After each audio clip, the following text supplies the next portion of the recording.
أعوذ بالله من الشيطان الرجيم بسم الله الرحمن الرحيم الحمد لله وكفى والصلاة والسلام على نبينا المصطفى وعلى آله وصحبه أجمعين ما بعد.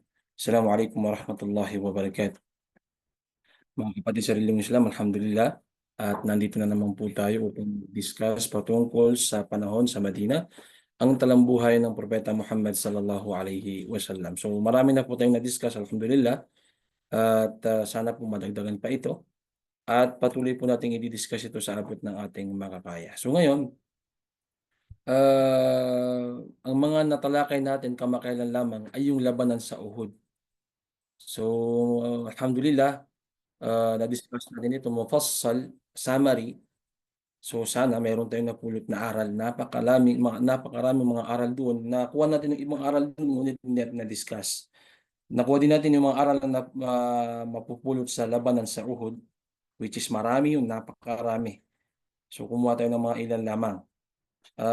Unang-una, ang kahalagahan ng disiplina at pagsunod.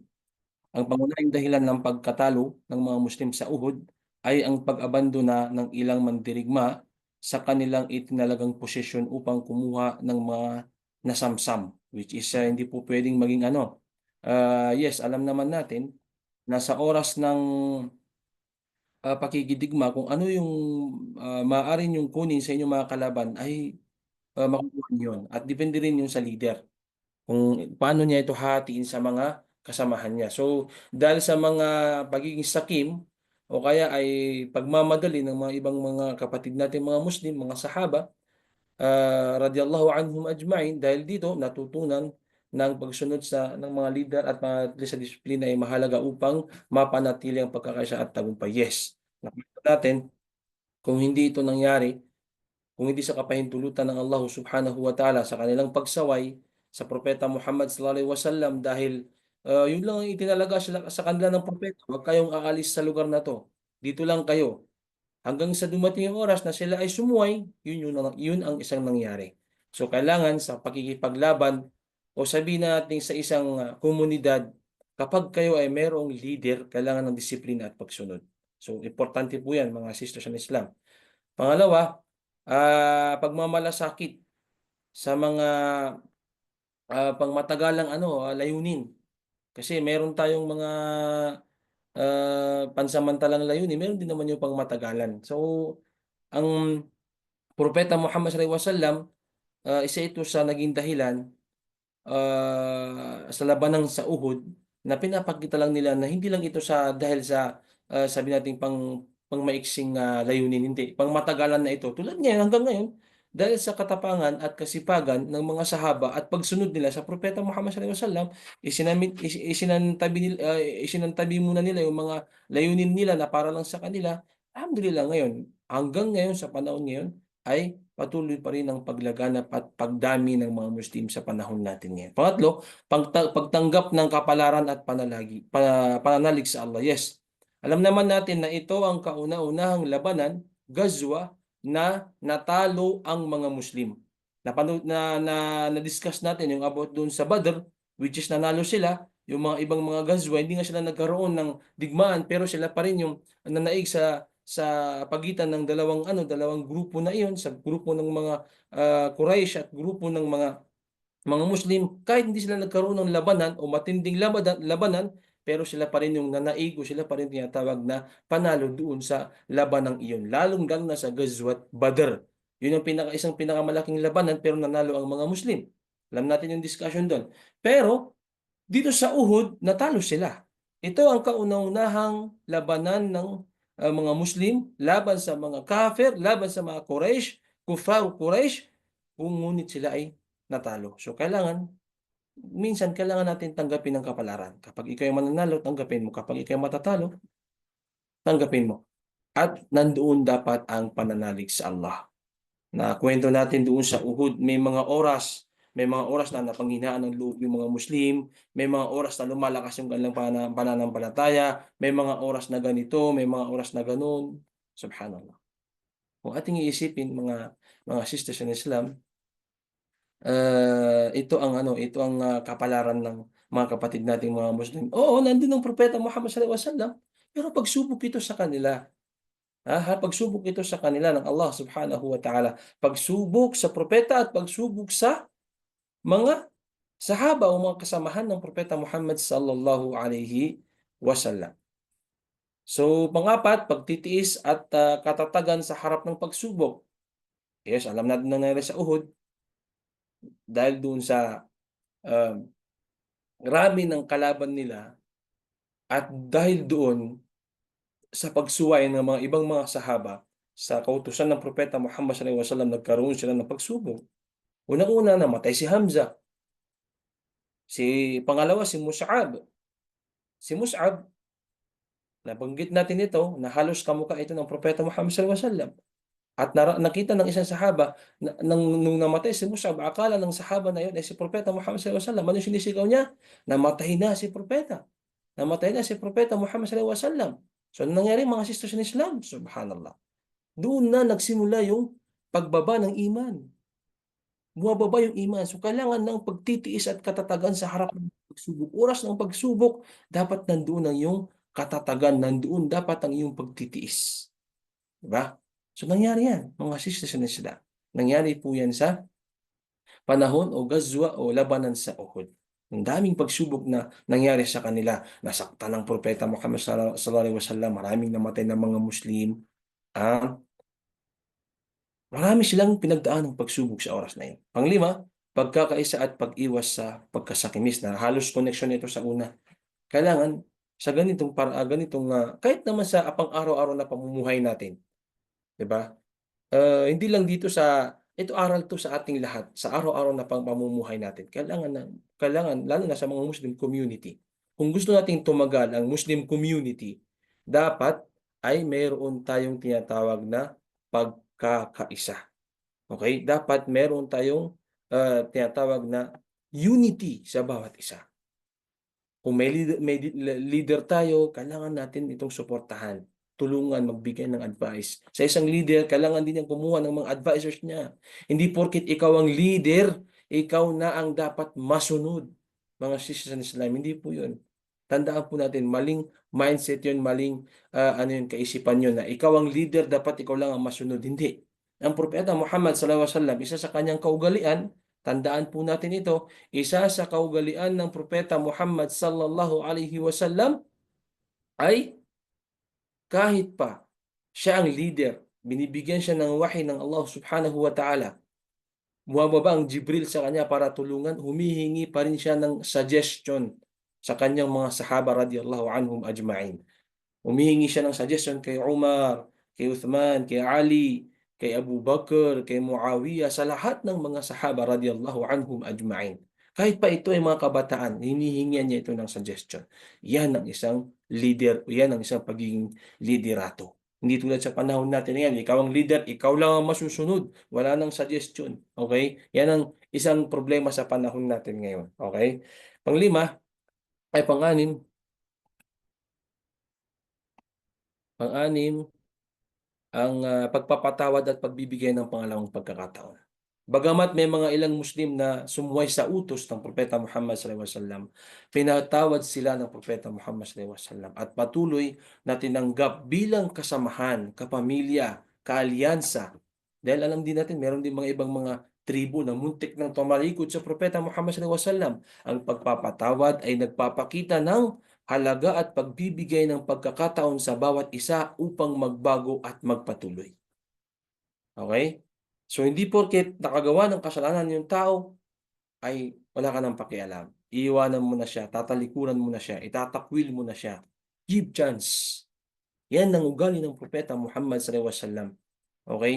Kung alam mong ito ay may pag-asa pa na magbago, bigyan mo ng chance. Hindi tulad sa atin. Nagkamali lang yung tao, lahat na ng ginawa niyang kabutihan ay mabubura na. Yan ang mindset natin sa panahon natin ngayon, mga sisters in Islam. Na kapag meron kang kaibigan, meron kang anak, meron kang nanay, tatay, meron kang asawa, meron kang sabi natin mga um, kasama sa trabaho, yung araw-araw mo nakakasama, hindi po mawawala ang pagkakamali ng bawat isa. Alam natin yan, binanggit ng Propeta Muhammad sallallahu alaihi wasallam, kullu bani Adam khata. Kullu ibni Adam khata wa khairul khata'in at-tawwabun. So, isa po yan sa mga dapat nating isipin na lahat tayo nagkakamali. Lahat, walang perpekto sa panahon natin ngayon. At kapag nagkamali ang tao, give chance. Magbigay tayo ng chance. Malay natin magbago. So tulad ng ginawa ng Propeta Muhammad SAW, which is ito ay napakalaking kapinsalaan sa mga Muslim. Natalo. Isa sa naging dahilan kung bakit natalo ang mga Muslim dahil sa pagsuway ng mga ilang sahaba. Hindi nila sinunod ang Propeta Muhammad SAW, ngunit dahil sa kahit nangyari man ang mga ganung bagay, sila ay pinatawad at sila ay binigyan ng pangalawang pagkakataon ng Propeta Muhammad sallallahu alaihi wasallam. Pangpito, pagpapalakas ng pananampalataya. Iman. Yes. Base doon sa kwento, kaya sila napanghihinaan ng loob dahil humihina ang kanilang iman. Bumababa ang kanilang iman, mga sisters in Islam. Nung narinig nila namatay si Hamza, bumaba ang kanilang iman. Nung narinig nila na namatay ang Propeta Muhammad sallallahu alaihi wasallam, mas bumaba ang kanilang iman. Dapat nandoon ang kanilang pananampalataya. Nandoon ang kanilang pagtitiwala, pagtatawakkul kay Allah subhanahu wa ta'ala. Huwag tayong mawala ng pag-asa. Sa lahat ng anggulo ng ating pamumuhay, mga sisters in Islam, kailangan nating mag palakasin ang ating mga iman, ang ating pananampalataya. Okay? So isa po yan sa dapat nating matutunan bilang isang mga Muslim dito sa labanan sa Uhud. So napakarami pa po. Sa kabuuan, ang labanan sa Uhud ay isang mahalagang paalala sa kahalagahan ng disiplina, pagkakaisa at pananampalataya sa Diyos, sa Allah subhanahu wa ta'ala, sa kabila ng mga pagsubok at pagkatalo. Yes, natalo sila eh. Natalo ang mga Muslim, alam natin yan. Pero kahit sila ay natalo, sa oras na yun, nandun pa rin yung pangamba ng mga Hudyo. Nandun pa rin yung pangamba ng mga Kufaru Quraysh. Bakit? Kasi that time, nabalitaan nila na buhay pa ang propeta. Nagsalita ang propeta Muhammad sallallahu alaihi wasallam na ako ay buhay pa, kami ay buhay pa. At kasama niya dun si Umar ibn al-Khattab, si Abu Bakr Siddiq, si Uthman, si Ali, karamihan sa mga sahaba kasama niya sa oras na yun. Yung mga malalaking sahaba radiyallahu anhum ajma'in. Yes, natalo sila pero nandun pa rin ang pagkatakot ng mga Kufar Quraysh. Ang mga aral na ito ay patuloy na nagbibigay gabay sa mga Muslim at nagiging inspirasyon sa anumang hamon sa kanilang kinakaharap. So, isa ito, kapag halimbawa sa isang komunidad, nagkaroon kayo ng isang leader, meron kayong disiplina, meron kayong pagkakaisa, meron kayong pananampalataya sa Allah, sa lahat ng mga pagsubok, inshallah subhanahu wa ta'ala, ay maaaring malagpasan nyo ang mga bagay na yan. So yan po ang mga isang dapat nating talakayin. Nung last na talakay natin ito, pero mabilis lamang dahil sumobra na po ang ating oras. So ito, mahalaga po ito. Ang Ghazwat Uhud, napakaraming mapupulot na mga aral dito. Okay? So sana po ay mayroon tayong napulot na mga aral. Ngayon, ang labanan sa Ahzab, the Confederates, o labanan sa Khandak. Same. Baka mamaya isipin natin magkaiba to. Okay? Labanan, Ghazwat Ahzab o Ghazwat Khandak. Okay? So, nagkaiba yung riwaya, nagkaiba yung pagtawag ng ating mga ulama patungkol dito, pero same po ito. The Confederate, sabi nga nila, o the Khandak, ito naman yung mamaya i-discuss natin kung ano bakit ba tinawag na Khandak. Bakit tinawag na Ahzab? Yung mga ibang ulama, sinabi nila na ito ay Ghazwat Ahzab. Bakit? Tinawag na Ahzab dahil halos lahat ng mga angkan at mga tribo ay nagsama-sama. Yung mga galit, okay? Mga tribong galit, ang mga tribong ayaw sa Islam ay nagsama-sama upang pasukin at lusubin ng Madina. Kaya tinawag na Ahzab, the Confederates. Kasi pag tinawag na Confederates, mga pamilya, mga angkan, mga tribes. Okay? So, halos lahat ng malalaking mga angkan, mga tribo, mga pamilya sa Kuray, pamilya ng mga taga-Magka. Mamaya i-discuss natin na dyan yung mga pamilyang malalaki at yung mga ibang angkan na sumama sa paglusob sa Madina.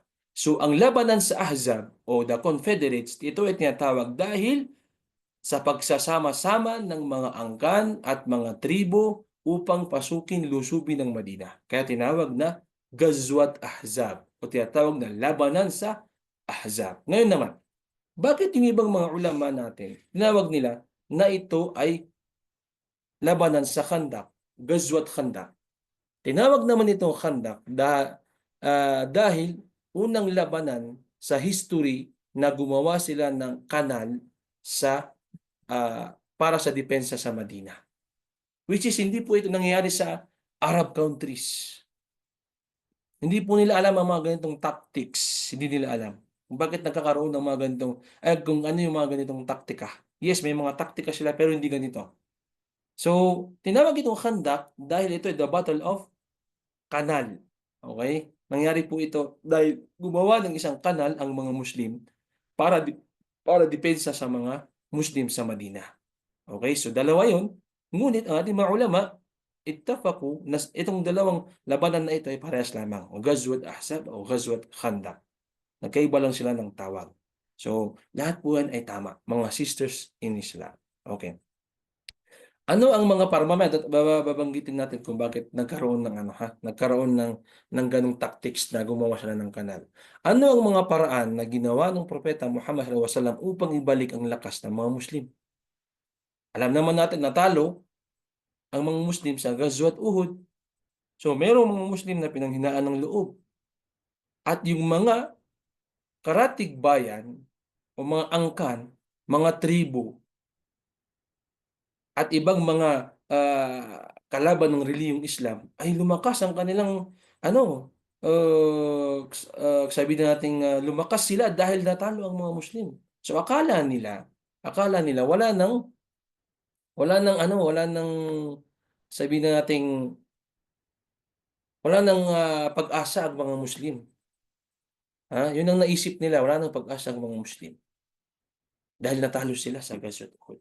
Ngunit, isa sa mga naging tactics ng Propeta Muhammad sallallahu alaihi wasallam, dahil ang propeta, kung meron man silang tinatawag na mga Abu Sufyan o tinatawag na Khalid ibn Walid, nung hindi pa sila nagmumuslim, meron din tayong Propeta Muhammad sallallahu alaihi wasallam. Isa sa kanyang ginawang tactics, sinabol niya ang mga Quraysh pagkatapos ng labanan sa Uhud na malakas upang ipakita na malakas pa ang puwersa o kaya may puwersa pa ang mga Muslim. Kasi akala nila wala ng puwersa ang mga Muslim eh. So nung panahon napapaalis na kasi nung nalaman na ng mga Quraysh na akala nila namatay ang propeta Muhammad sallallahu alaihi wasallam, kinuha nila yung mga ibang kagamitan ng mga Muslim. Nakita na namatay si Hamza, yung mga ibang mga sahaba namatay. Sa oras na yan, umuwi na sila. Akala nila panalo na sila. Nung sila ay bago umuwi, si Abu Sufyan, tinatawag niya kung buhay pang propeta Muhammad sallallahu alaihi wasallam. At nung sila ay papaatras na at ang propeta Muhammad sallallahu alaihi wasallam naman ay sabi natin umiwas doon sa dadaanan ng mga Quraysh. Kasi delikado na sila eh. Nasaktan na sila at marami pa natira ng mga Quraysh. Sinabi ng propeta Muhammad sallallahu alaihi wasallam, ako ay buhay pa. Ako ay buhay pa. Pero doon sa time na yun, syempre talo na sila eh. Kasi humina na yung pwersa ng mga Muslim. Dahil lang doon sa pagkakamali ng mga kapatid nilang mga sahaba. Ang ginawa ng propeta Muhammad sallallahu alaihi wasallam nung papalapit na ang mga Quraysh sa Makkah, naghanda siya ng mga mandirigma na yung nakita niya na kayang-kaya pa nila. Malalakas pa ang mga sahaba. Gumawa siya ng isang, sabi natin, saraya o grupo, umabot ng 20 to 30, na hinabol nila ang grupo ng mga Quraysh. So nabigla yung mga Quraysh. Nabigla sila. O bakit meron pang mga dumarating na mga kalaban? Pero yun ay tactics lamang o technique na ipinakita ng propeta Muhammad sallallahu alaihi wasallam para maramdaman ng mga Quraysh na malakas pa ang mga Muslim. Hindi pa natin sila pwedeng basta-bastahin. Oo, natalo sila pero malakas pa sila. So sa oras na yun, naramdaman na naman ng mga ibang mga Quraysh, yung mga tribo na malakas pa pala ang mga Muslim. Mayroon pa pala silang tinatagong lakas. Pangalawa, gumawa siya ng mga saraya, grupo ng mga mandirigma na may bilang na 20 to 30 at ipinapadala ito sa karatig bayan ng Madina. Okay? So ang ginawa niya, halimbawa, yung merong natirang mga mandirigma ang propeta Muhammad sallallahu alaihi wasallam minal muhajirin wal ansar, galing sa mga muhajirin at mga ansar, gumawa siya ng paraan sa oras na yun na okay ngayon. kayo, ito ang gagawin niyo. Pupunta kayo sa bayan na ito at ipapakita niyo na mayroon pang lakas sa mga Muslim. Kayong grupo naman, pupunta kayo sa mga bayan na ito at ipapakita niyo na mayroon pang lakas sa mga Muslim. Tactics yun. Technique yun. Kasi alam ng Propeta Muhammad sallallahu alaihi wasallam na may oras lulusubin sila, sasalakayin sila ng mga kalaban. Dahil napanghinaan na ng loob yung mga ibang mga Muslim at lumiit na yung mga Muslim. So sa oras na yun, ay kailangan gumawa ng paraan ng Propeta Muhammad sallallahu alaihi wasallam. Kahit siya ay nasaktan, nasugatan, pero kailangan niya magpalakas para sa kanyang nasyon, para sa kanyang komunidad. Yan ang isang leader, mga sisters at Islam. At sa oras na yun, yun ang ginagawa ng Propeta Muhammad sallallahu alaihi wasallam. So nagkaroon na naman ng pangamba ang mga Hudyo, mga ibang mga tribo na hindi pa nagmumuslim, nagalit sa Propeta Muhammad sallallahu alaihi wasallam, galit sa Islam, pati ang mga Quraysh. So sabi nila, kailangan natin maghanda ng pwersa para lusubin ang paghahanda na naman ng Propeta Muhammad sallallahu alaihi wasallam. Okay, ngayon, ito ang nangyari. Dahil sa ginawa ng Propeta Muhammad sallallahu alaihi wasallam, halos umabot yun ng ilang buwan na naghahanda ang Propeta Muhammad sallallahu alaihi wasallam. Lagi niyang ginagawa yun para at least nalalaman ng mga ibang mga uh, tribo na kumbaga malakas pa ang mga Muslim. Nandiyan pa ang komunidad ng mga Muslim. So tumagal yun ng ilang buwan. Yun ang ginagawa ng Propeta Muhammad sallallahu alaihi wasallam habang naghahanda din sila, nagpapalakas. Ngayon, isa sa mga angkan na tinatawag na Bani Nadir o Nadir, sila ang nakaisip ng isang tactics. Sabi nila, hindi natin kailangan mas palakasin pa ang mga Muslim. Dahil habang tumatagal ay nakikita natin, nararamdaman natin ang kanilang pag-usbong, ang kanilang pagrami. Kasi naghahanda ang Propeta Muhammad sallallahu alaihi wasallam at mga sahaba. So sa mga oras na yun, sabi ng Bani Nadir, isa sa mga leader, isa sa mga angkan na kilala din sa pagitan ng Makkah at Madina, sabi nila kailangan natin gumawa ng paraan. Kailangan na natin puksain ng mga Muslim. Kailangan na natin patayin ng mga Muslim. Kailangan na natin lusubin ng Madina. Kailangan na natin patayin ng Propeta Muhammad sallallahu alaihi wasallam dahil sumusobra na yung kanilang pagdami. Lumalakas na ang kanilang komunidad. Dahil doon nga sa ginawang tactics ng Propeta Muhammad sallallahu alaihi wasallam, which is ito ay kailangan gawin ng Propeta Muhammad sallallahu alaihi wasallam para kapag dumating yung panahon na magkakaroon ng labanan, nandoon pa rin yung pangamba ng mga kalaban. Nandoon pa rin yung kanilang takot na kumbaga hindi sila fully ikhlas o kaya wala yung kanilang yung sabi nating lakas na matatalo natin ng mga Muslim dahil sila ay mahina lamang. Dapat nandoon. Yun ang ginawa ng Propeta Muhammad sallallahu alaihi wasallam. Dapat nandoon yung takot na pag lumusob ang mga kalaban ay nandoon yung takot na malakas ang mga Muslim. So yan ang ginawa ng Propeta Muhammad sallallahu alaihi wasallam. Sila ang gumawa ng paraan upang pabagsakin ang mga Muslim sa Madina. So, gumawa sila ng paraan itong Bani Nadir na to. Sabi niya, kailangan natin gumawa ng paraan. Sila ang gumawa ng isang majlis o committee, group na mula sa iba't ibang tribo. At sila ay pumunta sa Macau. Umabot sila ng 20 na sabi nating representative. Representative ng Bani Nadir, Ghatafan, Dhahran, lahat ng mga tinatawag na mga angkan ng mga Arabian Peninsula.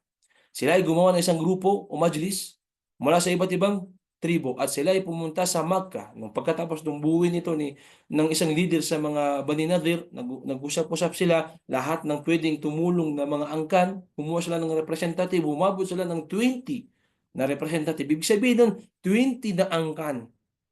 Okay? 20 na pamilya. At sila ay nagtipon-tipon upang makipag-alyansa. Ang kanilang balak ang magsama-sama upang salakay ng Madina ng sama-sama. Magsama-sama sila. Okay? At sila ay nagplano ng paglusob sa Madina. Kailan, saan, paano nila sasalakayan ng Madina at si Abu Sufyan. Ito, okay, bago pa dumating sa oras na ito, ang mga representative ng bawat angkan ay nagtipon-tipon upang pumunta ng Makkah. Saan yun? Sa Makkah. sa lugar ng Propeta Muhammad sallallahu alaihi wasallam. Kasi ang napag-isipan nila ay katatapos lamang ng laban ng mga, mga Quraysh at saka mga Muslim sa Madina. So napag-isipan nila na magtulong-tulong sila, yung mga karatig bayan ng Madina, yung mga bayan na malapit sa pagitan ng Makkah at Madina na pinuntahan ito ng mga representative ng Bani Nadir at iba't ibang mga angkan at sila ay pumunta ng Makkah. Nakipag-usap sila sa mga Quraysh. Okay? Nakipag-usap sila sa mga Quraysh. Which is ang leader ng mga Quraysh sa oras na yun sino? Si Abu Sufyan. Nakwento natin.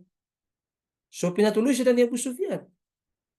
At nung sila na nakapag-usap-usap, ang mga majlis, yung mga representative ng bawat angkan at nandoon din ang mga Quraysh na alam nila na isa sila sa pinaka sikat o pinaka tanyag ng mga mandirigma ng mga Arabian Peninsula at sila rin ang tumalo sa Muhammad sallallahu alaihi wasallam, sa propeta Muhammad sallallahu alaihi wasallam, kailangan nila itong kausapin.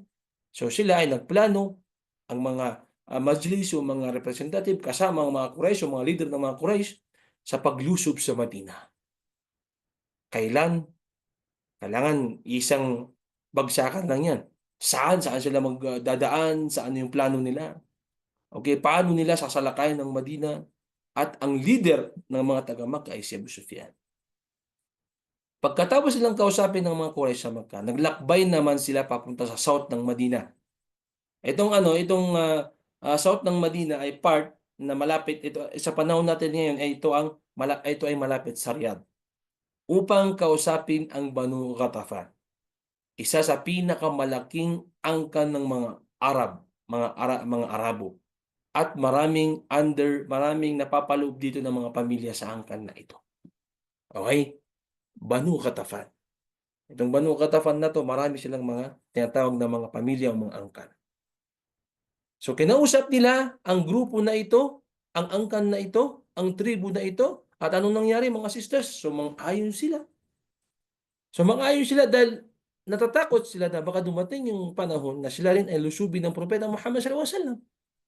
So lahat ng mga angkan sa oras na yun ay nagkaisa. Yung mga ayaw sa Islam, galit sa Propeta Muhammad sallallahu alaihi wasallam, hindi tinatanggap ang niliyong Islam, sumama sila at nakipag-alyansa sa mga Hudyo sa Madina, mga iba't ibang angkan sa Madina, mga kalaban ng Islam at nakipag-alyansa sa Quraysh. Ito ang ilang mga angkan na nagkaisa. Una, ang mga Hudyo sa Madina, which is sila yung may plano, ang Banu Nadir, sila nagplano sa ganyang tactics na kailangan nilang magsama-sama, di ba? So, napakarami nating binanggit ng mga angkan sa Madina.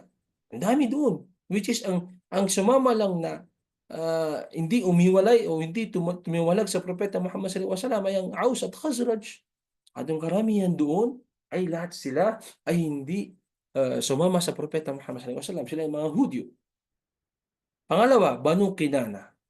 Banu Kinana naman ay from Tuhama, from Makkah, yung mga ahli Tuhama. Yung mga taga-Makkah dyan, merong part dyan na nakikita niyo yung mga apelyido ng mga Arabo ay Tuhami. Diba? Abdullah at-Tuhami, Muhammad at-Tuhami. Ito ang uwi nila dito eh. Ito yung pamamaraan nila dito, di ba? Para mas makilala yung kanilang tribes. So yung mga Ahl Tuhabi, nandyan yan sa malapit sa Makkah. Ha? Yung natuhama. Merong Abdullah, Muhammad, Said at Tuhami. So yan. Hanggang ngayon, yan yung mga angkan. Pero ngayon, mga Muslim na sila. Banu Salim. Ito naman ay from Dhahran al-Janub. Meron din Dhahran na sa Madina. O tinatawag na mga Ahl Dhahran.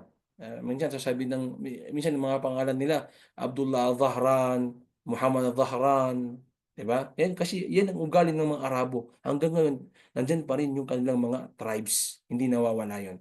So sila rin ay kabilang, marami rin, malapit din sila sa Madina, which is umabot sila ng 4,000 na army. Itong problema, mga sisters ng Islam. Sa palagay nyo, kahit itong Banu Salim lang, na meron silang iba't ibang mga angkan, na umabot sila ng 4,000 na army. Sa palagay nyo, itong 4,000 na army, umabot ba ang karami ng mga Muslim? ng 4,000. Alam natin natalo sila. Diba? Umabot sila ng 1,000. Marami nang matay sa kanila. Yes, nakapaghanda sila. Pero pagdating sa bilang, talong-talo ang mga Muslim. Nandun din ang Banu Ghatafan at Banu Fazara. Banu Ghatafan, isang pinakamalaking angkan ng Arabian Peninsula sa panahon noon. Umabot din sila ng isang mandirigma ng mga 3,000 to 4,000 na mandirigma. Banu Murra, Banu Asja. Ang dami. Ito yung mga main na mga angkan. Pag sinabi na Banu o Bani, ito yung mga angkan o mga tribes. Tandaan natin yan, mga sisters of Islam. So sa oras na yun, natipon lahat yun. Subhanallah. Nag-set sila ng date kung kailan sila lulusob. Sabay-sabay. Saan sila magmumula? Saan sila mag-meet? Anong paraan? Imagine yun, mga sisters in Islam. Yan na isa sa kaya tinawag natin, ito sinasabi ko sa inyo, kaya ito tinawag na ito ay Ghazwat Ahzab o labanan sa Ahzab. Yung mga nagsabi na ito ay labanan sa Ahzab o Ghazwat Ahzab, ito yun. Dahil doon sa lahat ng maangkan o karamihan sa mga tribes ay nagsama-sama, nagtulong-tulong. Di ba? So ito yun. Hindi dito sa Hudyo sa Madina, hindi lang ito. Ang Hudyo sa Madina, napakarami nila. Kinana, Banu Kinana, napakarami nila. Banu Salib, napakarami din lang mga angkan. Okay? Sa Banu Ghatafan, ganun din. Sa Banu Murra, Banu Asja. At ang dami nila ay halos sumabot sa 10,000 army. Allahu Akbar. 10,000 army ang susugod sa Madina. Paano na lang ang Muslimo, paano na lang ang mga Muslimo, paano na lang ang mga sahaba, o paano na lang ang Propeta Muhammad sallallahu alaihi wasallam? 10,000 sobra ang susugod sa Madina ng iba't ibang angkan at lahat sila ay galit. Okay? Pero nandun pa rin ang kanilang pangamba. Sabi ko nga sa inyo, nabanggit ko sa inyo sa labanan sa Uhud, na ang sinabi ng Propeta Muhammad sallallahu alaihi wasallam, nusirtu birra'di masiratu shahr. Di ba sinabi ng Propeta Muhammad sallallahu alaihi wasallam, isa sa kanyang isang binigyan na miracles ng Propeta Muhammad sallallahu alaihi wasallam. Binigyan ng Allah sa Propeta Muhammad sallallahu alaihi wasallam. 1 month pa lang na hindi nangyayari yung digmaan. Kasi ito naghahanda siyempre, di naman agad-agad ay nandyan na yung mga angkan na yan. Hindi, naghahanda sila. Naghanda pa sila sabi natin umabot sila ng 1 buwan para maghanda. So sa paghahanda ng mga Hudyo, mga Banu Kinana, Banu Salim, Banu Ghatafan, Banu Fazara, Banu Murra, Banu Asja, yung mga angkan na ito habang sila ay naghahanda, ano nangyari? Nandoon pa rin yung kanilang pangamba.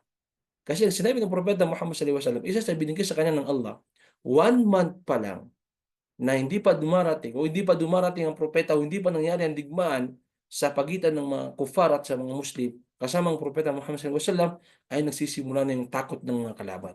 Which is totoo. Kaya nga sila nagtulong-tulong, kaya nga sila nagsama-sama dahil alam nila na kung sila ay kunti lamang, matatalo sila. Nandun yung takot. Nandun yung takot nila. Sisters in Islam. Dahil totoo yung sinabi ng Propeta Muhammad sallallahu alaihi wasallam, nusirtu birra'di masiratu shahr. Di ba? Nandoon yung kanyang miracles na binigay ng Allah, na 1 month pa lang na hindi sila naglalaban ay napapaloob na sa mga kalaban niya ang takot. Okay? Imagine nyo, hindi pa umabot ng 1,000 ang bilang ng mga Muslim, pero dito 10,000, sobra ang dami ng mga kalaban. Subhanallah. Okay. Sa panahon na to, siyempre nabalitaan na to ng Propeta Muhammad sallallahu alaihi wasallam. Siyempre, ang Propeta Muhammad sallallahu alaihi wasallam, dahil sa mga istikhbarat o sabi natin mga intelligent, sabi natin mga spy na pinapalabas ang Propeta Muhammad sallallahu alaihi wasallam, meron siyang mga pinapalabas ng mga sahaba na nagmamasid-masid sa lahat ng area na malapit sa Madina, malapit sa Makkah, malapit sa mga lugar nila. Nagtaka ang Propeta Muhammad sallallahu alaihi wasallam. Akala ng mga Hudyo ay hindi nila alam na nalaman na ito ng Propeta Muhammad sallallahu alaihi wasallam. Nagtaka ang Propeta Muhammad sallallahu alaihi wasallam na bakit lumabas ng Madina ang mga leader ng mga Hudyo. Yes, as a leader, magtataka ka. Alam naman natin na nandoon sila sa Madina, magkaalyansa ang mga ibang angkan, tulad ng Aus at Khazraj sa Propeta Muhammad sallallahu alaihi wasallam, at meron ding mga ibang Hudyo o meron ding mga ibang angkan ng mga Hudyo na pumasok ng Islam, at meron ding mga Hudyo na nandoon pa rin sa kasulatan o kaya tinatawag na peace agreement na hindi sila pwedeng makipag-away sa o kaya makipagdigmaan sa mga Muslim dahil nasa Madina sila. Pero nandoon pa rin, sabi ko nga sa inyo, sa history hanggang ngayon ay hindi natin pwedeng pagkatiwalaan basta-basta ang mga Hudyo. Dahil mula sa panahon ng Propeta Muhammad sallallahu alaihi wasallam hanggang sa panahon natin ngayon, which is nangyari sa Palestine. Hindi nating pahabayan ng kwento dyan. Kung kayo magbabasa-basa, alam nyo, malalaman nyo ang kwento dyan. Okay? So hanggang ngayon, mga sisters and Islam, nandoon pa rin ang ugali ng mga Hudi ng mga traidor. Nandoon pa rin ang kanilang mga ugali ng mga traidor. Di ba? So ano nangyari? Ang Propeta Muhammad sallallahu alaihi wasallam, pinasubaybayan niya ang galaw ng mga Hudyo. Pinasubaybayan niya ang plano ng mga Hudyo. At nalaman ng kanyang mga istikhbarat, nalaman ng kanyang mga spy na mayroong piniplano ang mga Hudyo na kausapin ang iba't ibang angkan sa karatig bayan, sa Makkah, sa Madina, dyan sa mga lugar na yan na nabanggit natin kanina, upang magsama-sama, mag-alyansa at sugudin ang Madina. Nalaman ito ng Propeta Muhammad sallallahu alaihi wasallam. Nalaman niya ito. At nakakapagtaka din. Bakit lumabas o bakit may pinuntahan ang mga leader ng mga Hudyo mula Madina na meron silang pinuntahan sa mga iba't ibang lugar? So magtataka ang Propeta Muhammad sallallahu alaihi wasallam. As a leader, dapat ginagamit mo ang iyong ang iyong utak. Kailangan mo gamitin mo ang iyong palawakin mo ang iyong utak. Bakit ito? Bakit ginawa ito ng mga Hudyo? So ang Propeta Muhammad sallallahu alaihi wasallam hindi siya pumayag na kailangan malaman ito ng Propeta Muhammad sallallahu alaihi wasallam kung ano nangyayari para siya ihanda sa lahat ng mangyayari. So una, sa mga ginawa ng Propeta Muhammad sallallahu alaihi wasallam, pinatawag niya ang mga leader ng mga Muslim. Umar ibn al-Khattab, Abu Bakr as-Siddiq, Uthman ibn Affan, Ali ibn Abi Talib, lahat ng mga malaking mga sahaba sa oras na yan. Pinatawag niya at humingi siya ng suggestion. Ito yung sinasabi ko sa inyo. Bilang isang leader, kailangan humingi ng suggestion, okay? Kailangan humingi ng tinatawag na suggestion sa mga kasamahan mo. Huwag mong isipin, mga sisters and Islam, huwag mong isipin na, bilis ng oras, huwag mong isipin na ikaw ay leader, ay yun lang yung plano mo. No. Bilang isang leader, umingi ka ng suggestion. Umingi ka ng suggestion sa mga kasamahan mo. Hindi mo alam, maaaring isa, dalawa, tatlo, maaaring isang bata ay magmumula sa kanyang isang magandang plano. So yun ang ginawa ng Propeta Muhammad sallallahu alaihi wasallam. Kabilang din sa mga ginawa niya ay yung kanyang saraya. Alam niyo yung saraya, yung sinabi ko sa inyo kanina, yung ginawa niyang parang isang maliliit na grupo na umaabot ng bilang na 20 to 30, pinagmasid niya sa lahat ng mga area. Okay? Lahat ng pwedeng daanan ng mga kalaban ay pinagbantay doon ang Propeta Muhammad sallallahu alaihi wasallam. Pinagbantay niya doon para at least handa ang Propeta Muhammad sallallahu alaihi wasallam. Pangalawa, dahil nga sa paghingi ng mga suggestion, may isang sahaba na nag-suggest ng isang plano. Isang sahaba, sabi ko nga sa inyo, may isang hindi mo alam na meron palang isang tao na maaaring makatulong sa ng suggestion. Hindi mo alam. Ano nangyari? Nag-suggest si Salman al-Farisi. Salman al-Farisi ay taga-Iran. Okay? Taga-Iran. Sinabi niya, Ya Rasulullah, meron akong plano. Meron akong suggestion. Nasa sa inyo na ito kung kukunin niyo. Okay? Imagine nyo, meron mga ibang mga tao sa Madina na hindi lang mga Arab, hindi lang mga taga Makkah o Madina. Meron din yung mga nakarinig sa Propeta Muhammad sallallahu alaihi wasallam. Dahil sa Islam, pumunta sila ng Madina para alamin ang Islam. So si Salman al-Farisi, kabilang siya doon sa mga tao, hindi taga Makkah, hindi taga Madina, pero nahanap ang Islam at nahanap niya ang Islam. Napakaganda po ng history ng Salman al-Farisi. Kung may time tayo, sana ibigay natin yung kwento niya. Pero kailangan natin magbigay ng briefing kahit kundi lamang sa oras na ito. Itong PowerPoint na ginawa ko, napakahaba na ito. Baka umabot pa ito ng next na week. Si Salman al-Farisi, taga-Iran, at siya ay nagbigay ng isang plano. Sabi niya, Ya Rasulullah, idha hussirna, khandak na. Isang napakagandang suggestion. Sabi niya, "Ya Rasulullah, kapag tayo, idha husirna khandaqna, kapag tayo ay napalibutan, khandak na." Ibig sabihin, kaya khandak, gumawa tayo ng butas o kanal na pabilog hawla Madina. Bakit ito napag-isipan ng ano ng Salman al-Farisi? Dahil ito ay tactics na nagawa na nila sa Iran, sa Faris, o kaya sa mga part nila diyan sa ano, diyan sa Faris. Which is hindi pa ito na nagagawa o nangyayari sa Arabian Peninsula. So imagine nyo, kung meron lang sanang ano, picture, di ba ipakita natin sa susunod. Ang Madina, sabihin natin dati kasi, ang Madina, ano yan sa gitna ng bundok yan Merong part na hindi makadaan basta-basta ang mga tao dahil mahirap ang daanan kasi bundok nga. So merong mga main daanan ang Madina noon. Parang dalawa lang ata yung talagang madali lang makadaan ng mga tao. So sinabi ni Salman al-Farisi, "Ya Rasulullah, idha husirna khandaqna." Kapag tayo ay papalibutan nila dahil sa napakarami nila, gumawa tayo ng isang butas, malalim na butas. Ayon sa ano, umabot ito ng 40 meter. Ha? Inshallah ano natin ano, alamin pa natin doon sa ano sa tarikh kung ano yung gaano kalalim. Pero ang lalim daw nito, mga sisters in Islam, yung ginawa nilang kanal ay ano, sabi nating halos 10 katao, 10 katao bago ka makaakyat sa sobrang laki ng ginagagawin nilang ano, kanal na yun. So yan ay ang suggestion na sinabi ng Salman al-Farisi kay Propeta Muhammad sallallahu alaihi wasallam, at ito ay sinang-ayunan ng Propeta Muhammad sallallahu alaihi wasallam. Sinang-ayunan niya ito. Sinang-ayunan niya. Okay? Sinang-ayunan niya ang plano na ito. Dahil alam niya na hindi pa ito alam ng mga Arab. Hindi pa ito alam ng mga Arabiano. Wala pang nangyaring ganitong techniques o tactics sa Arab country. Wala pa. Mga sisters ng Islam, wala pa. Di ba? So, napag-isipan ng Propeta Muhammad sallallahu alaihi wasallam isang magandang suggestion. Okay? Isang magandang suggestion.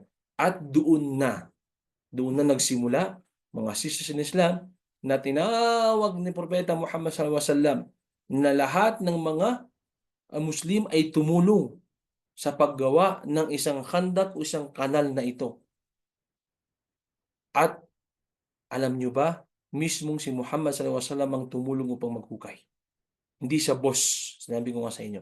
Propeta Muhammad sallallahu alaihi wasallam is not a boss. Propeta Muhammad sallallahu alaihi wasallam is a leader. Isa siyang leader. At ang isang leader, mga sisters in Islam, dapat dapat kang ikaw ang sayo makita ang pagiging makatao mo. So sumama siya doon, paghukay na yon. Sumama siya sa oras na yon na tumulong at humukay doon sa tinatawag na khandak, tinatawag na kanal na gagawin nila paghahanda upang hindi basta-basta makalusob ang mga Quraysh o mga kalaban o mga Hudyo na lulusob sa Madina. Which is kung imagine natin, ito ay napakagandang tactics. Sa panahon noon, bakit? Kasi wala pa namang mga eroplano noon Wala pa namang mga tangke. Di ba? Na pwedeng, okay, bahala kayo dyan, maghugay kayo. Meron naman kami eroplano, helicopter. Wala yan Sa dati, ang labanan ay mano-mano. Pag sasabihin natin mano-mano, lahat mandirigma, lahat. Patay kung patay, espada kung espada. Pana kung pana, yan ang dating labanan. So napag-isipan ito ng Propeta Muhammad sallallahu alaihi wasallam na gumawa sila ng isang napakalaking kanal na napapalibot sa Madina dahil hindi naman makakadaan. Hindi makakadaan ang mga kalaban, ang mga Hudyo. Hindi makakadaan ang mga lulusob sa Madina. Di ba? Hindi mangyayari yan mga sisters in Islam. Dahil doon sa napakalaking gagawin nilang kanal na para depensa sa Madina at depensa sa mga Muslim. Which is ito ay napagandang tactics. Bakit? Dahil alam ng Propeta Muhammad sallallahu alaihi wasallam kung gaano karami ang kalaban. Imagine nyo, 10,000 sobra. Ang dami nila. Tapos ang mga Muslim ay hindi man lang umabot ng 1,000. At yung iba pa sa kanila ay takot, yung iba pang mga kaalyansa nila ay umatras din, nabawas din sa kanila yung mga ibang mga Hudyo. So anong nangyayari mga sa Islam? Maaaring matalo na naman ang mga Muslim. So yan, diyan na magsisimula ang tinatawag na Ghazwat Khandaq. Pero bago natin pasukin yan Islam, ay sasabihin ko muna sa inyo ng maikling kwento kung sino ba si Salman Al-Farisi.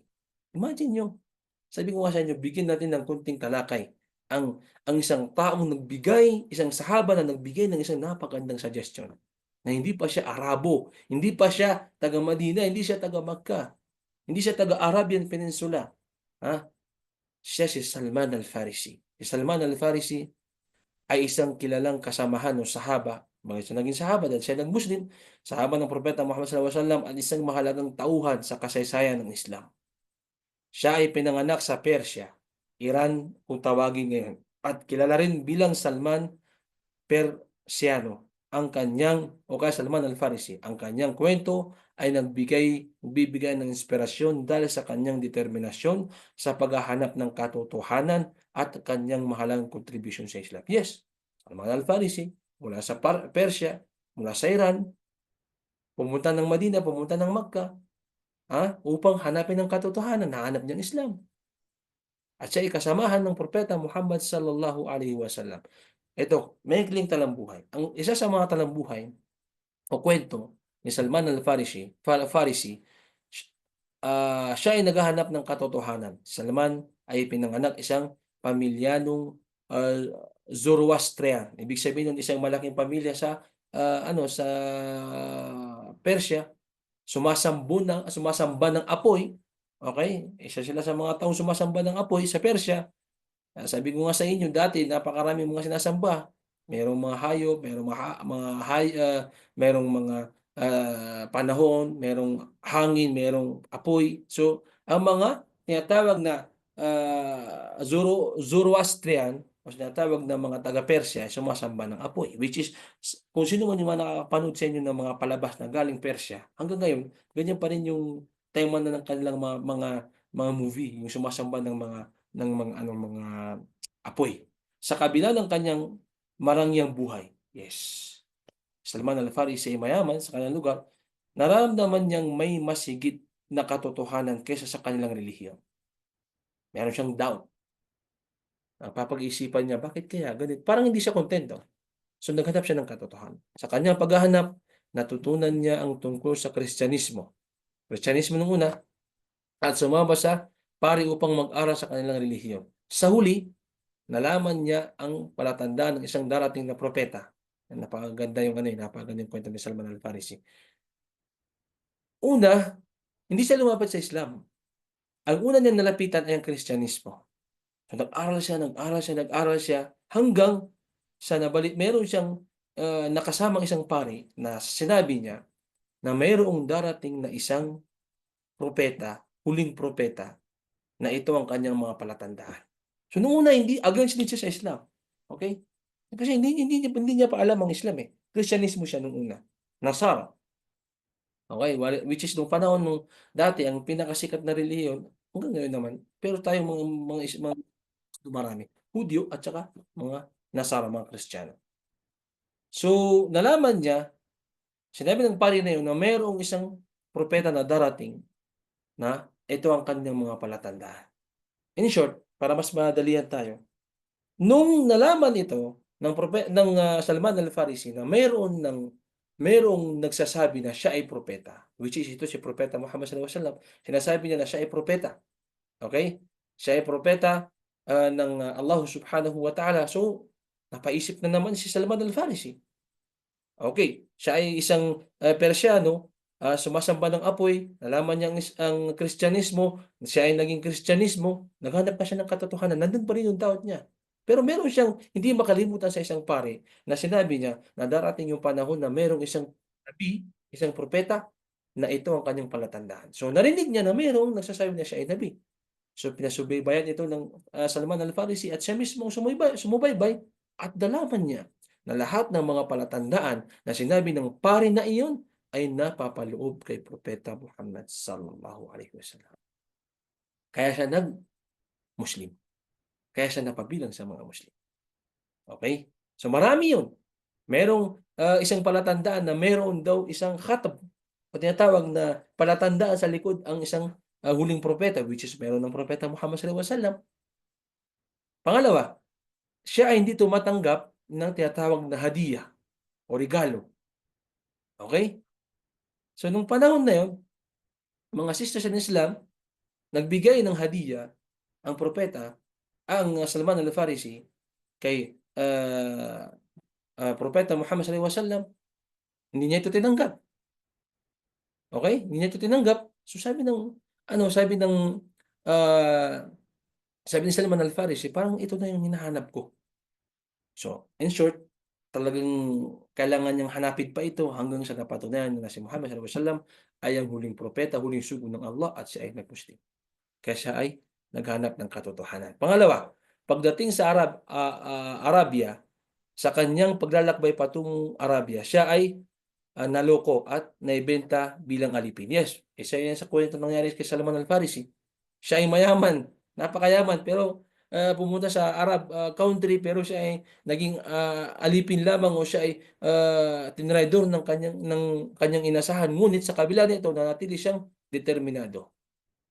Malakas kasi siya, eh, handang handang ano, eh, hanapin ang Islam. Sa wakas, natagpuan niya si Propeta Muhammad sallallahu alaihi wasallam sa Madina, kinilala ito bilang isang propeta kanyang hinahanap, tinubos siya ni Propeta Muhammad sallallahu alaihi wasallam mula sa pagkaalipin at siya ay naging isang malayang Muslim. Yes, nung panahon na yun dahil pagpunta niya sa Madina nung hinanap niya yung katotohanan, mayaman siya, iniwan niya ang kanyang karangyaan, pumunta ng Arabian Peninsula, pumunta sa mga Arabo, mayaman siya, naging alipin pa siya, tetraeder pa siya, naibenta yung kanyang mga kalakal na mga dala-dala, So, hanggang sa gumawa siya ng paraan para paano malaman ang totoong relihiyon at nahanap niya ang Propeta Muhammad sallallahu alaihi wasallam. Pangatlo, si Salman al-Farisi, isa sa kontribusyon niya sa Islam ay yun nga, yung nabanggit ko sa inyo, yung, digmaan sa trench o Ahzab o Battle of Trench. Siya ay nagmungkahi ng isang teknik, estratehiya na maghukay ng malalim na balon o trench o kadal, sabi nga nila, sa paligid ng Madina upang protektahan ito sa laban laban sa pagsalakay ng mga Quraysh at iba't ibang mga kaalyado nito. At ang estratehiyang ito na bago sa mga Arabia ay naging susi ng tagumpay ng mga Muslim. Kilala rin siya sa kanyang malalim na pananampalataya at karunungan ah pag-aaral ng Islam. Pang-apat, pagkakakilanlan sa Islam, si Salman ay kilala sa kanyang pagkakapantay-pantay. Yes, si Salman Al-Farisi, siya isang mayaman, marangya, pero nung pagdating niya sa Islam ay naging maganda ang kanyang tingin sa mga tao, pantay-pantay. Itinuring siya bilang isang halimbawa ng taong tumalikod sa materyal na mundo upang hanapin ang katotohanan. Tama po yun, mga sisters in Islam. Si Salman Al-Farisi, mayaman, marangya ang kanyang buhay, iniwan para lang hanapin ang Islam. So, naghanap siya ng Islam, katotohanan. Unang nahanap niya Kristyanismo, pangalawa hanggang sa dumating sa Islam at ito ang pinakatotoong relihiyon. Ayon sa Propeta Muhammad sallallahu alaihi wasallam, si Salman ay isang bahagi ng kanyang naging pamilya, naging kaibigan, ng Propeta Muhammad sallallahu alaihi wasallam dahil malapit ito sa kanya. At mahaba ang kwento ni Salman Al-Farisi, kumuha lang tayo ng ilan lamang sa kanyang talambuhay. Mga aral na mula kay Salman Al-Farisi, una, ang paghahanap ng katotohanan ay nangangailangan ng sakripisyo at tiyaga. Yes, kung gusto mong hanapin ang katotohanan tulad ng mga kapatid nating mga balik Islam na na na nung una, meron din tayong mga doubt sa Islam, 'di ba? Pero nung dumating yung panahon na tayo ay naghanap ng katotohanan, alhamdulillah, ngayon kayo ay mga Muslim, ngayon ay kasama ko ngayon ng mga Muslim, alhamdulillah. At sana Allahumma, lagi natin ipagdua sa Allah, Allahumma thabbitna fi dinina. Lagi nating ipadalangin sa Allah, Ya Allah, panatilihin mo kami sa iyong relihiyon, ang relihiyong Islam. Pangalawa, ang Islam ay tumatanggap ng sinuman, anuman ang kanyang lahi, nagmulan basta't may pananampalataya sa Allah subhanahu wa ta'ala. No criticism. Hindi natin kailangan na, "Oh, hindi ka Arabo, wag kang pupunta rito." Hindi. Ang Propeta Muhammad sallallahu alaihi wasallam, alam niya na hindi siya Arabo, pero tinulungan niya, nag-Muslim siya, humingi pa siya ng suggestion kay Salman Al-Farisi. Pangatlo, ang talino at diskarte ay mahalaga sa pagtatanggol sa pagtatanggol ng pananampalataya. Hanggang ngayon, Salman Al-Farisi ay itinuturing na isa sa mga dakilang tagasunod ng Islam at inspirasyon ng mga Muslim sa buong mundo. Yes, kung malalaman niyo lang kung may oras tayo puwede nating i-discuss ang kuwento ni Salman Al Farisi. Ito, ano lang 'to, short lang 'to. Meron siyang kuwento diyan sa YouTube, i-search niyo, who is, o kaya History of Salman Al Farisi. May English 'yun, meron pa atang Tagalog kung di ako magkakamali. So meron ding Arabic, pero do'n tayo sa English at Tagalog kung meron man, mas maganda na 'yun ang, pakinggan natin. So mga sisters in Islam, inopen ko sa inyo ngayon, inshallah subhanahu wa ta'ala, yung digmaan ng Ahzab o tinatawag na Khandaq. So inshallah subhanahu wa ta'ala, sa next week, kasi kung i-di-discuss natin ito, meron pa akong natitirang siguro mga 15 na ano, meron pa sigurong ano, napakarami pa nito na mga ano, talakayin patungkol sa, history ng, Propeta Muhammad sallallahu alaihi wasallam. So, umabot na po tayo sa isang oras, alhamdulillah. Inshallah tandaan niyo po, nabuksan ko na sa inyo kung ano yung Ghazwat Ahzab o tinatawag na Ghazwat Khandaq, which is nakuha natin yung kanyang ibig sabihin, at next week ay di-discuss natin yung mangyayaring digmaan sa Ahzab at Khandaq or Khandaq, tinatawag na Khandaq, o paano ginawa ito ng Propeta Muhammad sallallahu alaihi wasallam, paano nanalo ang mga Muslim. At ito, mahaba ito, so kailangan natin bigyan ito ng isa pang oras, mga sisters in Islam. Shukran sa inyong lahat sa inyong pakikinig. Napakabilis ng oras. Nagsimula tayo ng 10:00, ngayon 11 na. So hanggang sa muli, shukran, shukran sa inyong pakikinig at sa lahat ng mga sisters natin na hindi nag-a-absent. Yung mga nag-a-absent naman po na may mga dahilan, inshallah, meron po tayong YouTube na ina-upload ng ating mga admin. Shukran po sa inyong lahat at inshallah, malapit ko na rin po matapos yung ibang mga PowerPoint natin at isa-send ko po sa inyong mga admin at isa-send po nila sa inyo inshallah subhanahu wa ta'ala. Akhiru da'wana alhamdulillahi rabbil alamin. Assalamu alaikum warahmatullahi wabarakatuh. Shukran din po sa inyong lahat mga sisters. Maraming maraming salamat po sa inyong lahat. So wala po ata tayong clarification mga sisters.